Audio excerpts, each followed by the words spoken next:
Usapang Legal. Usapang Legal. Magandang gabi Pilipinas, ito po ang DZRH Usapang Legal kasama Panyera ng Bayan. Attorney Rina Seco para sa DZRH, una sa Pilipinas, una sa Pilipino. Usapang Legal.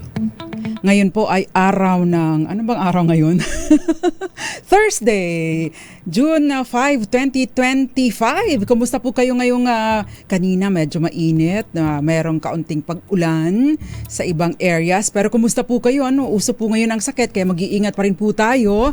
At kung sakasakali po meron tayong nakahahawang kumbaga may infection, magsuot ng proteksyon. Usapang Legal. Hindi lang para sa sarili mo, kundi para rin po sa iyong mga makakasalamuha. Anyway, ang ating pong talakayan ay may kinalaman or continuation ng ating naging previous discussion last Tuesday dahil tinalakay po natin noong Tuesday yung tungkol sa pangangaliwa. No? At binanggit na rin po natin na ang pangangaliwa ay isa sa mga grounds para sa legal separation. Kaya naman, dahil po sa mga questions ng ating mga kababayan ngayon or after that, yung na-generate ng ating feed last Tuesday, ng ating broadcast last Tuesday, minarapat ko po na ipagpatuloy ang talakayan patungkol sa legal separation dahil mas malawak pa po ang sinasaklaw ng legal separation. Usapang Legal. Tatalakayin po natin tonight, ano nga po ba yung mga grounds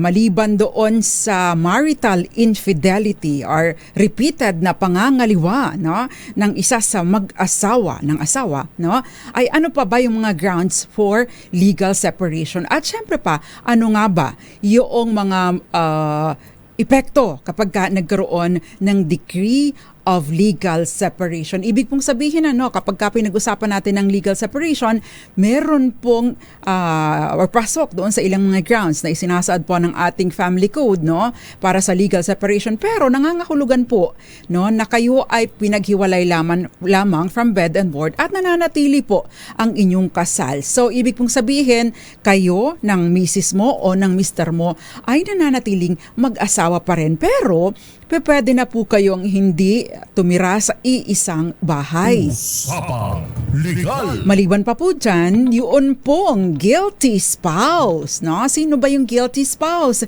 Yun pong asawa na nagbigay ng dahilan para sa legal separation, meron pong nafu-forfeit, kung sakasakali, mapu-forfeit na share, doon sa kanilang conjugal assets. Pero lahat po ba yun? O porsyento lang ng kanilang mga ari-arian? Usapang Legal. Kaya naman, if you have questions, 0919-282-6485 o kaya naman po sa ating DZRH News Television at DZRH News Facebook pages, dahil live na live po tayo tonight.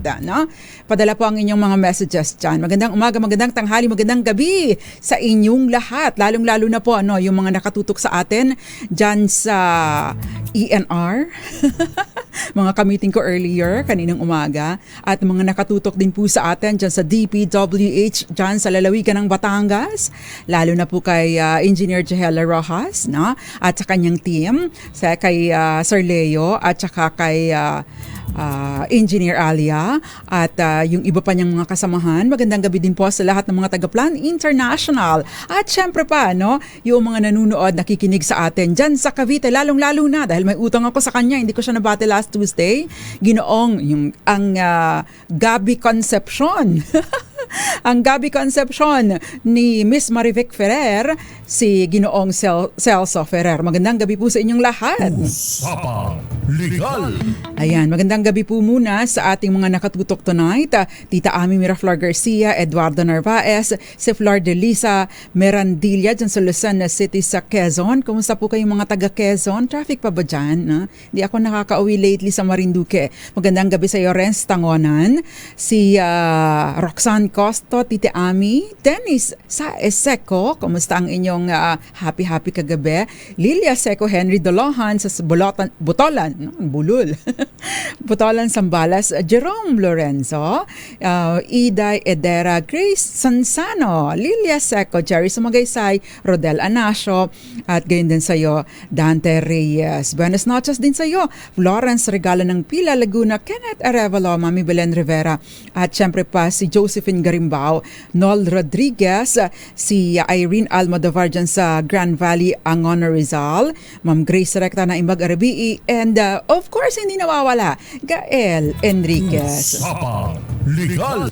Bago po tayo mag-pause for commercial, narito po ang ating topic. Paki-flash nga. Yan. Unang question, attorney request po sana na ma-discuss din ninyo tungkol sa legal separation. Message po ito ng isa nating text or isa nating listener or viewer noong Tuesday night. No? Sabi niya, sana daw ma-discuss din natin ang tungkol sa legal separation kasi first wife daw siya at habang kasal sila, nagpakasal din pala sa iba yung gamit ang ibang birth certificate kasi po nagpa-late registration po siya para isunod ang name sa father niya. Ano po ba ang effect ng ibang birth certificate sa kasal namin? Usapang Legal. In short, iba ang pangalan nung napangasawa niya, pero yung napangasawa niya gumamit ng iba pang pangalan, no, para makapagpakasal sa iba, no? Common itong nangyayari kasi noong araw, no, hindi pa naman ganon, kumbaga hindi pa interconnected, no, hindi pa lahat,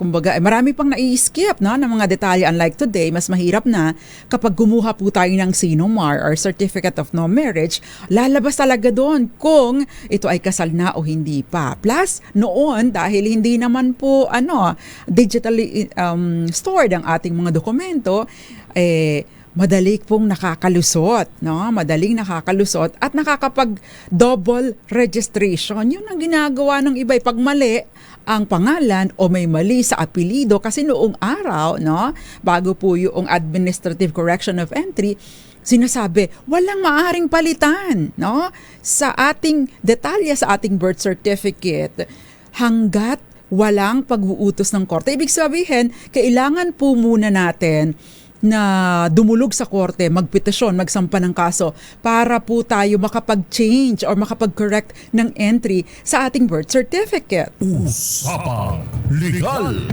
Ngayon, no, mas mahirap na pong gawin yan kasi na-check na. Kasi online na, hindi po ba? Kaya nga pag mag-a-apply tayo ng birth certificate mula sa PSA, 3 araw, no? O hanggang 5 araw kapag mag-a-apply tayo online, no?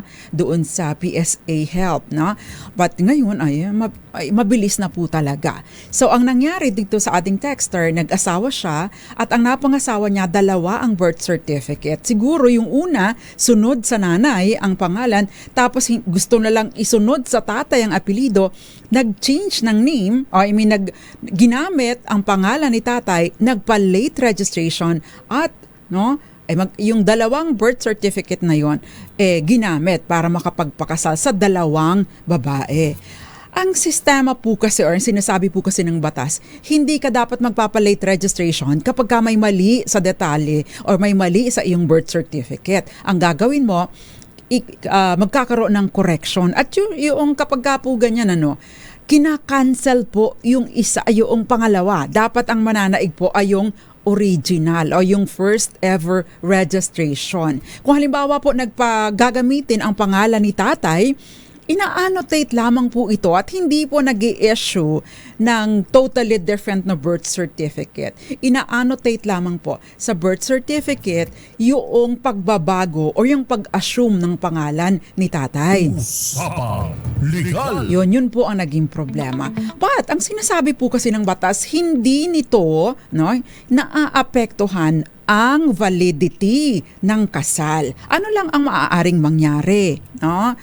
Syempre, ang epekto nito, yung second marriage, dahil kailangan lang naman ma-establish na yung identity ng asawa mo at yung identity nung asawa nung kung sino mang pangalawang babae ay iisa lamang. And therefore, the second marriage is void from the very beginning. Usapang Legal. Hindi po nakaaapekto yung maling pangalan, maling record, o yung maling spelling, maling petsa.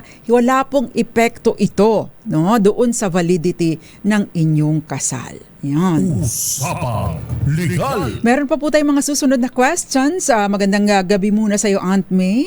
Sabi niya, good evening. Usapang Legal, happy Thursday and happy holiday sa mga may day off. Magandang gabi, Jaime Sabanal. Magandang gabi din sa iyo, Babes Linas, BBC Gaming at Lynn Will Salsalida dyan sa President Quirino Sultan Kudarat at maraming iba pa. Si Angelina Palikbarditas, magandang gabi. Chris De Solo, magandang gabi sa Caloocan City North. At yung iba pang mga nanunood, Florence Sargalo, magandang gabi sa iyo. At syempre pa mga kamag-anak ko dyan sa Benavista, Marinduque. Magbabalik pa po ang DZRH, Usapang Legal, kasama pa niya rin ng bayan at Attorney Rina Seco. Ilan po muna mga paalala. Diyan lamang po kayo. Kayo'y nakikisapang legal.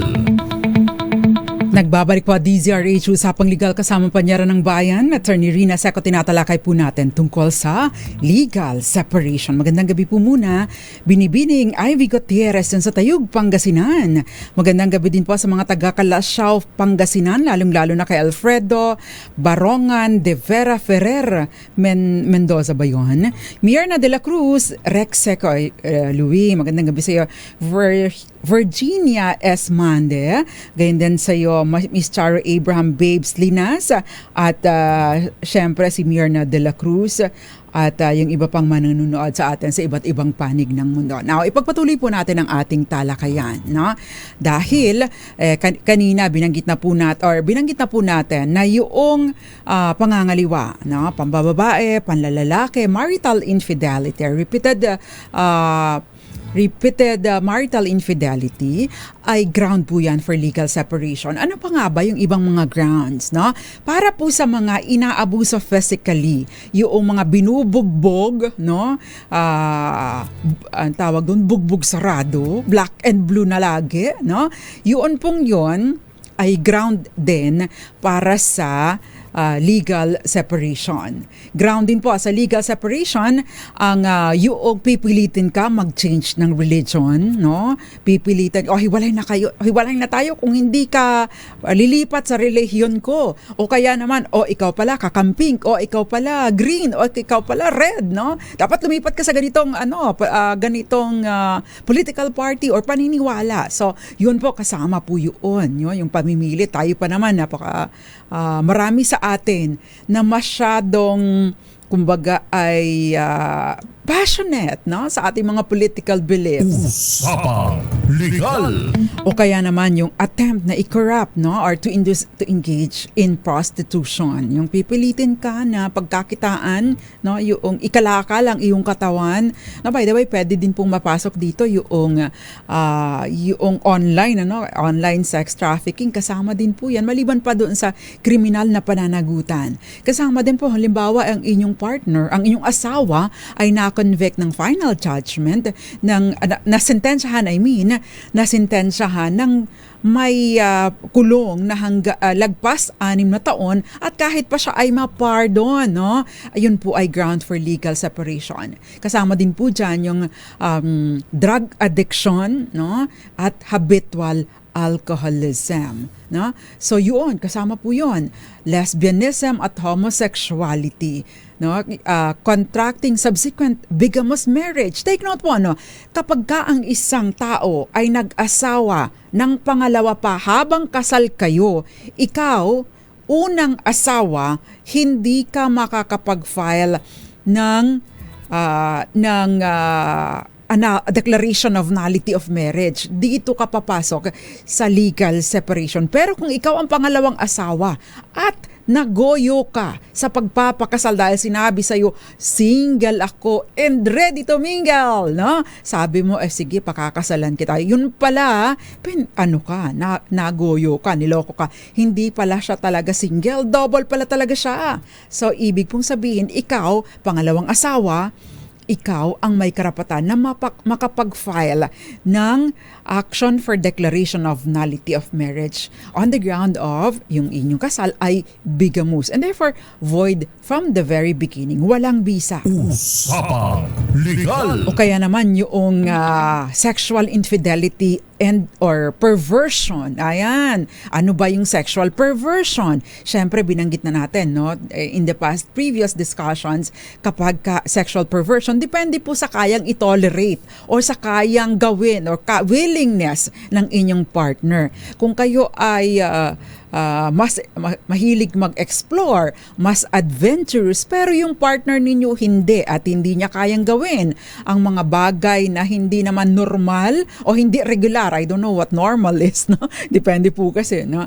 Depende po yun sa tao. So, nagmamatter din po yun. Kaya meron nga, di ba, yung sexual, ang tawag doon, incompatibility, di ba? Usapang Legal. O kaya naman attempt against the life of the petitioner, noong yung isang asawa, o kaya ayun po ay pwedeng maging ground din. Abandonment, no? Yung pag-iwan sa iyo ng walang dahilan sa loob ng valid reason for more than 1 year. So yung umalis, yun po pwede na po yung ground for legal separation. Usapang Legal. Ang tanong ngayon, attorney, ano nga po ba ang epekto kapag nagkaroon ng legal separation? No, binanggit na po natin, legal separation, ito ay separation from bed and board. Nananatili po kayo mag-asawa, hindi ka pa pwedeng makipagtalik, misis, no? Hindi ka pa pwedeng makipagtalik sa ibang lalaki. Bakit? That will be adultery. Mister, hindi ka pa pwedeng makipag-live-in. Wala kang pwedeng ibahay. Wala kang pwedeng ipangalandakan bilang asawa mo because you are still legally married. And you can be held liable, no, sa ilalim ng revised penal code for either adultery or concubinage. Take note po ha, pag babae, single act of sexual intercourse proven, ayan po ay papasok na sa adultery. Pag lalaki ang nagkasala, kailangan yung 3 circumstansya. Kaya nga po unfair sa mga kababaihan, ano, kapag nakipag-live-in, idinala sa bahay or ibinay sa ibang lugar o kaya ay nagkaroon ng sex under scandalous circumstance. But of course, yung sex under scandalous circumstance, hindi nangangahulugan na pagtatalik sa parke, pagtatalik sa public place. Ito po ay nangangahulugan na ipinangangalandakan na asawa niya ang isang taong hindi naman niya asawa, habang legally married pa siya. Usapang Legal. Ang sabi ni Gael, yung 50 Shades of Grey, pasok doon. Yes, pwedeng pumasok ito sa sexual perversion. Yung mga, ano bang tawag doon? Yung may pagkasadista, di ba? Tsaka pag, hindi ko alam kung anong tawag, may term di ba? Yung, I don't know. Hindi kasi ako nanood ng 50 Shades of Grey. Magandang gabi din sa iyo, Melody Seco, at nanunood sa atin. Magandang gabi sa iyo, Virginio Gapulaw Sr. sa Puerto Princesa City sa Palawan. At syempre pa Valentino Milena Poncha, Estrelita Francisco Reyes at Virgilia Esmande at maraming iba pa. Nanonood din sa atin, Alan Evaristo at Mary Trabado Amban. Happy birthday daw sa kanyang darling si Mirna de la Cruz at syempre pa si Ma'am Chara Abraham. Now, ipagpatuloy po natin. So, binanggit na natin, nananatili pa rin kayong kasal. Bawal pa rin kayong misis, bawal kang makipagtalik. Mister, bawal kang bawal mong ipangilandakan kung may girlfriend ka. Bawal din na makipag-live-in, no? Of course, yung repeated marital infidelity, baka kung mister, ikaw ang gagawa nun, baka pumasok ka doon sa RA 9262 for psychological incapacity. Mas mabigat yun, may kulong yun. Usapang Legal. Kapag ka po may legal separation, take note po, ito pinipetisyon sa korte. Ibig pong sabihin, kaso po ito, no? At magkakaroon po ng decree or desisyon ang korte. Yun pong conjugal partnership of gains o yung ating absolute conjugal community of property. Ibig pong sabihin kasi, no, kapag ka nagpakasal tayo at wala tayong prenuptial agreement, ang nag-ooperate na sa atin ay lahat ng iyo ay akin at lahat ng akin ay iyo maliban sa mga mana ko na tinanggap ko or mana mo na tinanggap mo noong kasal na tayo, no? So yun lang ang hindi sinasaklaw ng absolute community of property. Pero kapag ka po ganun, no, yung nadidissolve po ito kapag ka po merong decree of legal separation. Ibig sabihin, napuputol po ang relationship na ito ng pagtungkol sa property. At yung offending spouse, no? Yung bading, yung lesbian, yung homosexual, yung addicted sa alcohol, yung addict sa drugs, o yung nangaliwa, o yung nahatulang guilty ng guilty ng isang kaso at therefore nakasuhan ng 6 years pataas ang sentensya, yun po, no? Nawawalan po sila ng right, no, sa share na makishare doon sa profit, no, na doon sa kinita ng kanilang mga ari-arian. So, ano bang ibig sabihin nito? Totally wala na bang makukuha? Say for example, si Mister ay nangaliwa at ikaw, Mrs., nag-file ng legal separation at sinabi ng korte, yes, merong sapat na batayan, no, para i-grant ang legal separation. Anong mangyayari doon sa properties ninyo, no?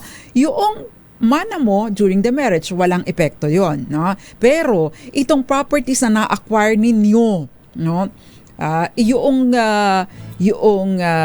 kinita nito ay wala nang share, no, yung offending spouse. Kasi sinasabi po ay yung profits earned by the partnership or the community. So titingnan, ano ba yung acquisition cost? Usapang Legal. Mahirap mag-compute niyan. Bahala na ang korte. The next is, of course, yung custody ng minor children ay usually napupunta sa innocent spouse. Unless, of course, no, meron ding sapat na dahilan, no, para tanggalin sa kanya yung custody ng bata. Like, wala siyang kakayanan. So, yun ay maari pong mapunta doon sa offending spouse basta hindi tungkol sa violence ang hindi violente, no, yung asawa. So yan po ang mga epekto. By the way, ang sinasabi din po ng batas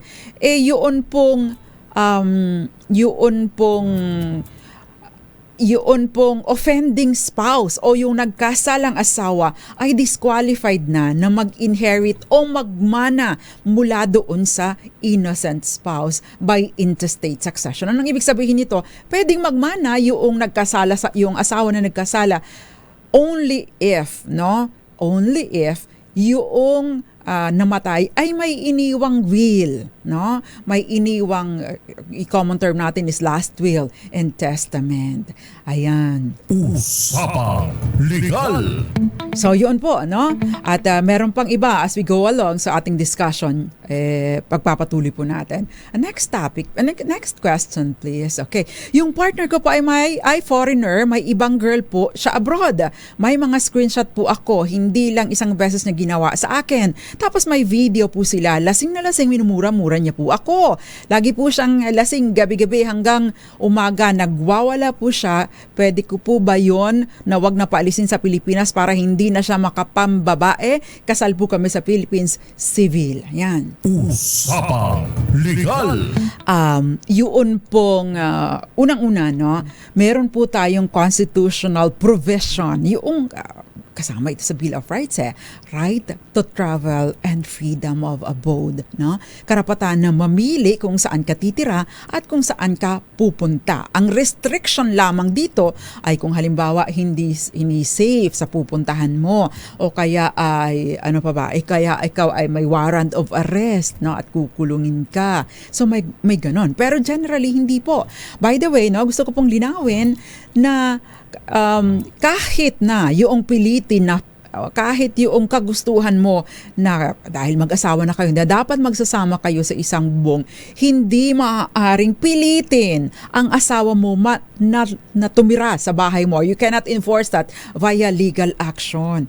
Ayan. Usapang Legal. Ayan, yun po kung mambabae, di mambabae siya. Huwag ka nang babalik. Diba? Yun na lang yun. Hayaan nyo na. Pagka ayaw na po sa atin, wag na natin pong ipipilit, diba? Kawawa naman tayo dun, diba? Ay, have some pride, no? Konting konting self-esteem, konting pagmamahal sa sarili, no? Kapag kaayaw, di wag, sinong nawalan sa atin, di ba? Baliban na lang kung kayo ay dependent sa kanya. Kaya napakahalaga din po tayo, especially tayo mga kababaihan, no? Tayo po ay gagawa ng paraan para hindi tayo dependent sa kanila. Kasi hindi naman din po natin masasabi ang buhay, no? May mga pagkakataon, kahit gaano kabait pa yan, matutukso at matutukso. No, ay anong gagawin mo? No? Magpapamakaawa ka na lang? Hindi. No? Tumayo tayo sa sarili nating paa. Yan ang mga tinatawag na empowered women. Usapang Legal. Magandang gabi sa iyo, iCafe. Gayon din sa iyo, Rudy Valpalma, Jaime Sabanal at Valentino Milena Poncia, Cesar Boy Petrache. Ayan, natama ko rin ang surname mo. Cesar Boy Petrache. Magandang gabi. At syempre pa Michael Manalos sa Las Piñas, Manolito Pasha. Ay, matagal kang nawala. Magandang gabi sa iyo, Mary Trabado Amban. Good evening po sa inyo. Next question, please. Ma'am, yan. Pagbigyan na lang po natin. No? Ma'am Rina, ask lang, if the husband is a US citizen and he files a divorce, hindi ko po na-edit ito ha, ito po ay screenshot. Divorce in US while we married here in the Philippines, can the new BF, foreigner, ang gusto niyang tanungin, siya daw po ay may asawa. Kasal sila dito sa Pilipinas. Ngayon, yung asawa niya ay US citizen. Yung asawa niya ay nag-file ng divorce sa ibang bansa. Ngayon, ang question, pwede bang makapag-file ng fiancé visa yung bago niyang boyfriend, no? Ang problema mo lang kasi, married ka pa eh. So, pag fiancé visa, di ba, meron kang kailangang i-present, kasama na dyan. Sino ba yung mga nakaranas dyan, no, na mag-process ng ganito? Yung may mga asawang afam dyan, ano bang kinailangan ninyo pag-process, no? Kasi para ka maging fiancé, di ba, kailangan patunayan na you are legally available na makapag-asawa. Ibig sabihin, wala kang legal impediment. Kung may legal impediment ka, paano ka makakakuha ng fiancé visa kung hindi pa tapos ang iyong divorce decree? Take note, kapag ka may divorce decree ka, or nakakuha ng divorce decree ang asawa mo, para makapag-asawa ka, Pinay o Pinoy, at makapag-asawa ka uli, kailangan mong iparecognize dito sa Pilipinas ang naging desisyon na sa diborsyo ninyo. And therefore, baka mahirapan ka, no? Almost impossible for you or improbable for you to obtain a fiancé visa. Usapang Legal. Next question, please. Sabi niya, oy, Vanji Lubao. Sabi niya, oy, I like that spirit. I missed your show for a while. Nice seeing you again. Magandang gabi po sa iyo, Vanji. At Hil Ocampo at yung iba pang mga nunod. By the way, feel free to share our discussion tonight. No? Alam ko po marami sa ating mga kababayan ang confused pa kung ano ba talaga ang legal separation. No? Kasi ang iba iniisip, kapag legally separated, mag-aasawa na. Hindi.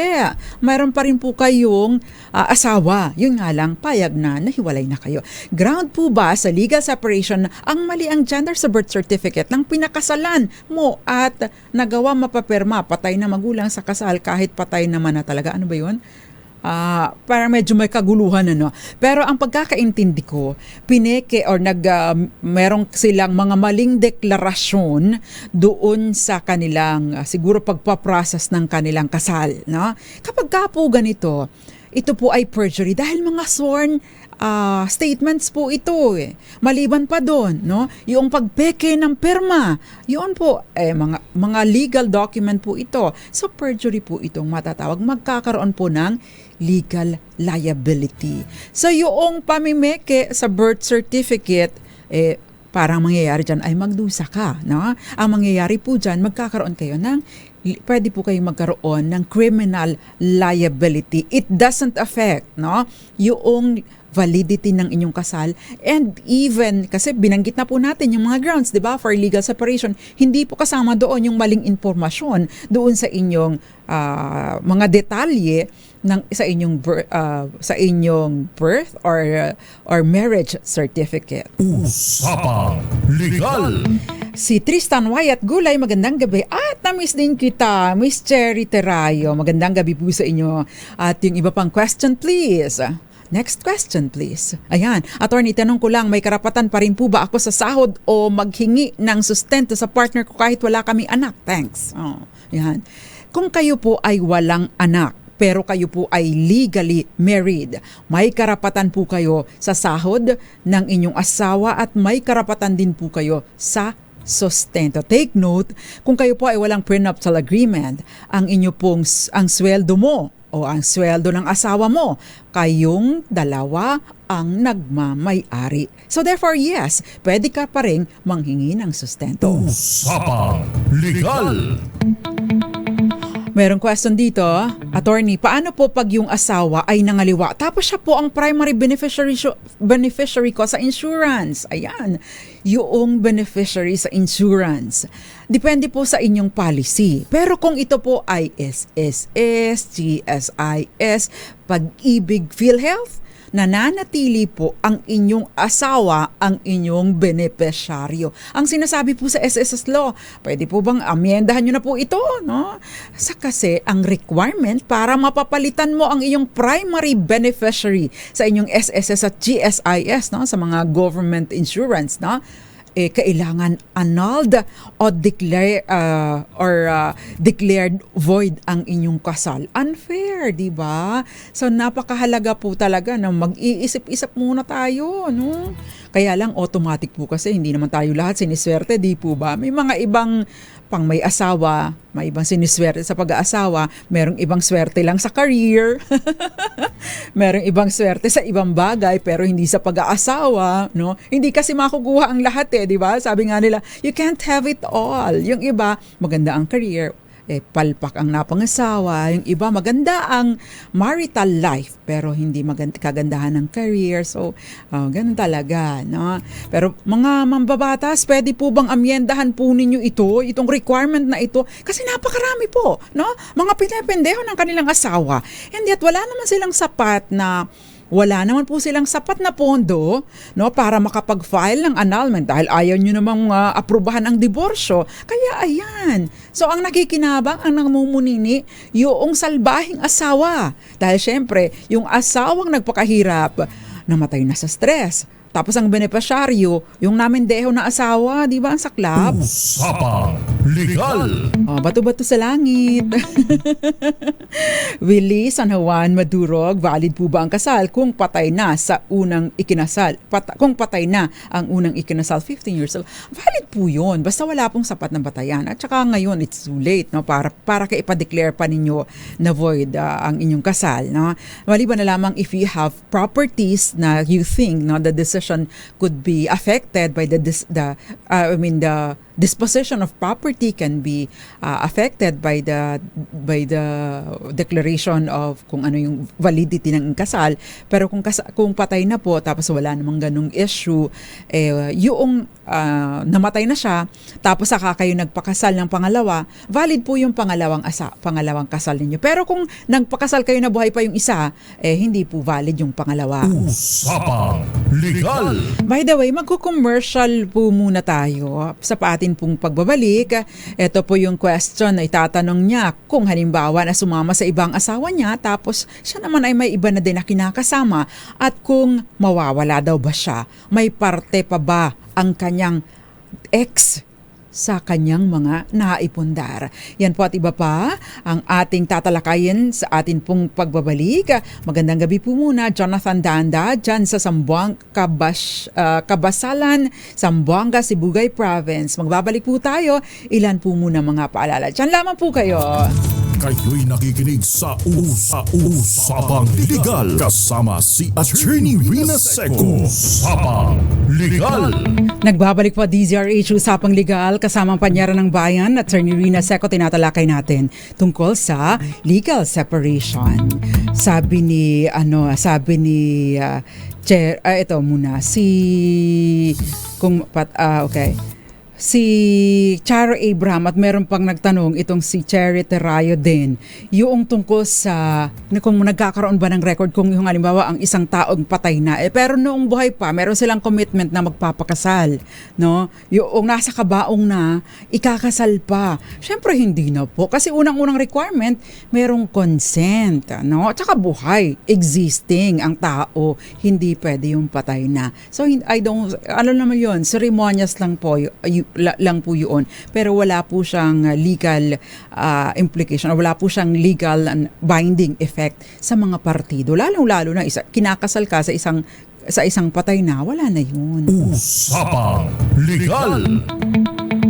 Magandang gabi sa Cherry Terayo. Ditas kaya, sabi niya Ditas. Kaya mahalaga po na may income ang katulad nating mga babae para in case na dumating tayo sa ganyang sitwasyon, magkakaroon po tayo ng lakas na loob na tumayo sa sarili nating mga paa. Tama. I agree with you. Rexon Fernandez, magandang gabi sa Cuyapo, Nueva Ecija. Ngayon ko lang ulit nakita ang pangalan ni Rexon sa ating feed.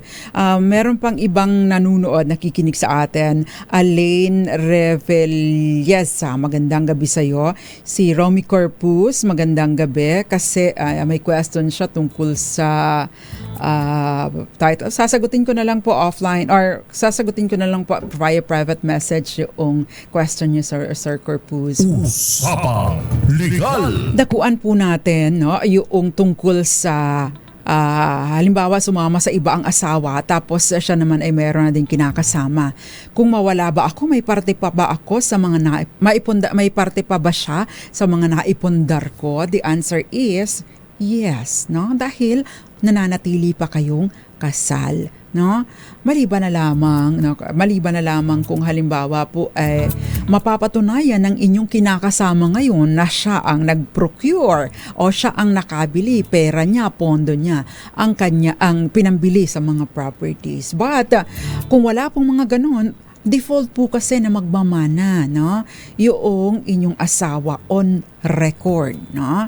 Na lalong-lalo na wala kayong legal separation kasi wala kayong annulment. So habang mag-asawa kayo, yes, tagapagmana ninyo ang isa't isa. Usapang Legal. Magandang gabi sa iyo, Jody Sai. Thank you very much. At ito pa, si Jerry Cornista. Magandang gabi. At yung iba pang mga nanonood sa atin. Thank you very much for watching. Attorney, ask ko lang, how about po sa nahiwalay na kami ng husband ko, may kinakasama na siyang iba, ako wala, tapos wala din kaming property na pwedeng paghatian at yung marriage namin ay hindi authenticated sa PSA. Need pa ba namin ng annulment? Thank you po at maraming salamat sa sagot niyo po. God bless you, sabi niya. Kung halimbawa po na kayo ay kasal at kumpleto sa mga requirements, no? Syempre, nananatiling valid po ang inyong kasal or valid ito kahit hindi pa nagre-reflect doon sa PSA. Ang mangyayari po dyan, yun pong record mula doon sa civil registrar, sa inyong local civil registrar kung saan kayo ikinasal, no? Yung nakakasakop doon sa lugar kung saan kayo ikinasal, ifo-forward lamang po ito sa PSA. Minsan matagal silang mag-forward. Ang mangyayari lang dyan ay ifa-follow up ninyo. But in your case, sabi niya may kinakasama na siyang iba, may kinakasama na rin akong iba.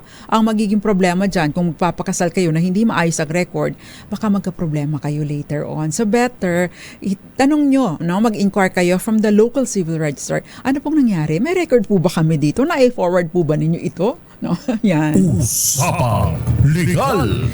Attorney, can I file a legal separation even if nasa abroad ang asawa ko? The answer is yes. No? Mayroon lang yung mga requirements para sa service of summons, no? Or summonses, or mga notices. No? So, doon sa last known address, and if not, your lawyer would know kasi meron naman tinatawag na service by publication. Ayan. Next question. Susunod-sunurin ko na po. Ma'am, question po. I am a Christian and my girlfriend is a Muslim but she is already separated from her policeman husband but not annulled. Can I marry her under Muslim law? The answer is no. Why? Kasi sa Muslim law, no, sa Sharia law, yung mga Muslim women hindi maaaring magkaroon ng multiple marriages. So mga lalaki lang po sa under ng Sharia law, mga lalaki lang ang pwedeng magpakasal ng marami o hanggang 4 ba, no? Pero dito sa sa mga babae ay hindi po pinapayagan. So pag nag-divorce po sila ng asawa niya, saka pa lang, no? Again, ang babae po hindi pwedeng magpakasal sa marami. Ang lalaking Muslim lamang po ang pinapayagan. The case is Malaki and Jacqueline May Salanatin Malaki versus People of the Philippines. Usapang Legal. Pwede po bang solohin ng isang ginang ang property kung mapatunay ang ningaliwa ang kanyang mister? Masusolo po niya ang profits sa ari-arian na naipundar nila. No? Ibig pong sabihin yung kinita ng pinagsama nilang mga ari-arian, yun ang mafu-forfeit. So kung halimbawa, ang value ng property, may share kayo 50-50, 500,000, nag-acquire ng value ang property ninyo naging, say for example, 5 million. So yung kinita nung inyong 500,000 ay 4 million, yun 4 million mapupunta sa anak o kaya naman ay sa bilang part ng legitim o kaya naman po ay sa innocent spouse. So yung guilty spouse, no, offending spouse ay nawawalan po ng share in the net profits, hindi doon sa kabuuan. Usapang Legal. Pahabol na question, separated na po kami ng asawa ko for 10 years nang mayroon na po siyang ibang pamilya at may 2 anak na po sila pero hindi kami legally separated or annulled. Gusto ko po maging legal yung separation namin, may kasulatan kami na wala na kaming pakialaman sa isa't isa, pwede na pa namin ipanotaryo. The answer is no. The notarization will not legalize, no, will not validate that document. It is only the court that could tell na wala ng visa o pinawawalang visa namin ang inyong kasal. Ang inyo pong status is not subject to stipulation or agreement of court. Usapang Legal. Tanong ko lang ko, kung mag-file po ako ng legal separation, makakuha na ba ang party sa parte siguro. Parte sa lupa namin sa amin, 2 po ang nabili naming lupa. Kung magpapalegal separation kayo, kasama po doon yung hihilingin ng inyong lawyer na magkaroon ng judicial separation of property. Usapang Legal. Pwede po bang magkaanak sa karelasyon habang legally separated ang isang tao, kabalen? The answer is no, because, no, lalo na kung ikaw ay babae, because that will be proof o patunay na ikaw ay nakipagtalik sa iba and therefore you're guilty of adultery. If you are lalaki, well, it doesn't necessarily follow na guilty ka ng concubinage because again, hindi naman ibig sabihin na nagkaanak ay nagkaroon ng pagsasama, 'di ba? So hindi rin ibig sabihin na pinangalanda ka ng pagiging single at nagkaroon ng bagong asawa. So hindi rin 'yon. But pwedeng pumasok to sa RA 9262. Usapang Legal. Shout out po sa mga sinilangang watching sa ating sinilangang probinsya, Island Heart of the Philippines, ang Marinduque, si Willie San Juan Madurog. Magandang gabi po sa inyo. At yung iba pang mga nanonood sa atin, thank you very much. Magsama-sama po ulit tayo on Tuesday. It will be my birthday on Tuesday. So, papasok po ako. Magsama-sama po ulit tayo on Tuesday. Nakasama ko po sa kabilang side, Jeric Barreto at ang mga mababait natin, ang mga taga-RHTV, always willing to assist. Ako po si Attorney Rina Seco para sa DZRH. Una sa Pilipinas, una sa Pilipino. Sumainyo ang mga dagdag kaalaman sa batas. Hatid ng Panyera ng